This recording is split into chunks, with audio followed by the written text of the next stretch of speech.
لوکمانیا تلک کے تحریک کے تحت ہندوستانی انقلابیوں نے 1900 کی دہائی سے بنارس کو بغاوت کے مرکز میں تبدیل کر دیا تھا۔ سندر لال نے 1907 میں بنارس میں شیواجی فیسٹیول پر ایک انتہائی قابل اعتراض تقریر کی تھی۔ تلک، لالا لاجپت رائے اور سری اروبندو کے پیروکار یہ شخص 1908 میں لالا لاجپت کے ساتھ یوپی کے اپنے لیکچر ٹور میں گیا تھا۔ اس کے عضو الہ آباد کی سوراجیا کو اپریل 1908 میں بغاوت کے خلاف خبردار کیا تھا۔ 22 اگست 1909 کے سندر لال اور سری اروبندو نے کولکتہ کے کالج اسکوائر میں شرارتی تقریریں کیں۔ ہندی میں کرما یوگی الہ آباد میں ستمبر 1909 میں جاری کیا گیا تھا۔ سری اروبندو کے زیر کنٹرول کولکتہ کرما گوگین کو ارمندر نے ایڈٹ کیا تھا، جس نے راش بہاری کو سندر لال سے متعارف کروایا تھا۔ 1915 میں پنگلے کا الہ آباد میں سوراجیا گروپ کے ذریعے استقبال کیا جائے گا۔ راش بہاری بوس 1914 کے شروع سے بنارس میں گئے ہوئے تھے۔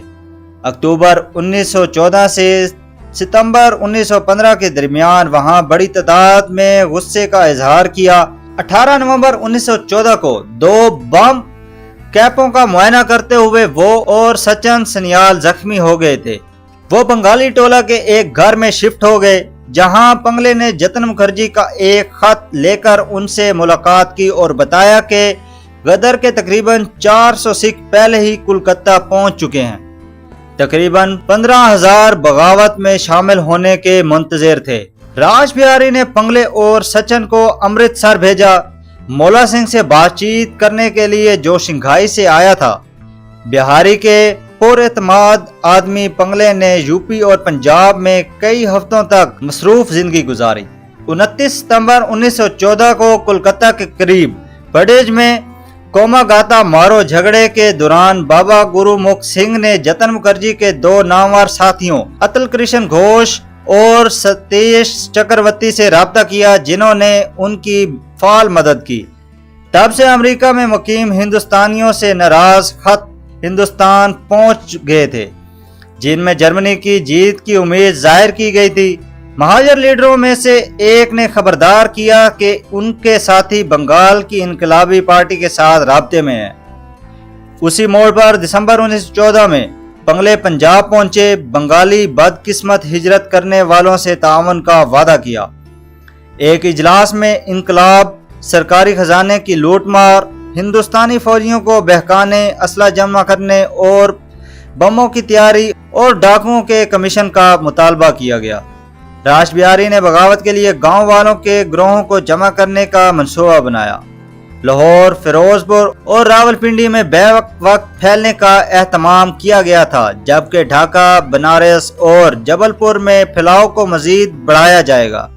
پنگلے راش بہاری کی طرف سے جگنتر کے رہنماؤں کو بنارس میں ان سے ملنے کے لیے ان کے منصوبوں کو مربوط کرنے اور حتمی شکل دینے کی دعوت کے ساتھ کولکتہ واپس آئے۔ جتن مکھرجی، اتل کرشن، نارائن بھٹاچاریہ بنارس کے لیے روانہ ہوئے۔ ایک بہت اہم میٹنگ میں راش بہاری نے بغاوت کا اعلان کرتے ہوئے اعلان کیا، اپنے ملک کے لیے مرو۔ اگرچہ حوالدار منشا سنگھ کے ذریعے فورٹ ولیم میں 16ویں راجپوت رائفلز سے کامیابی کے ساتھ رابطہ کیا گیا تھا، لیکن جتن مکھرجی جرمن ہتھیاروں کی آمد کے ساتھ مطابقت رکھتے ہوئے فوج کی بغاوت کے لیے 2 ماہ کا وقت چاہتے تھے۔ اس نے گدھار کے اکثریت پسندوں کی بے صبری کے مطابق پلان میں رد و بدل کر کے کارروائی کی طرف جلدی کی۔ راش بہاری اور پنگلے لاہور گئے، سیٹھ دامودر سروپ الہ آباد گئے۔ ونائک راؤ کپیلے نے بنگال سے پنجاب تک بم پہنچائے۔ بےبھوتی اور پریوناتھ نے بنارس میں فوجیوں کو بہکایا۔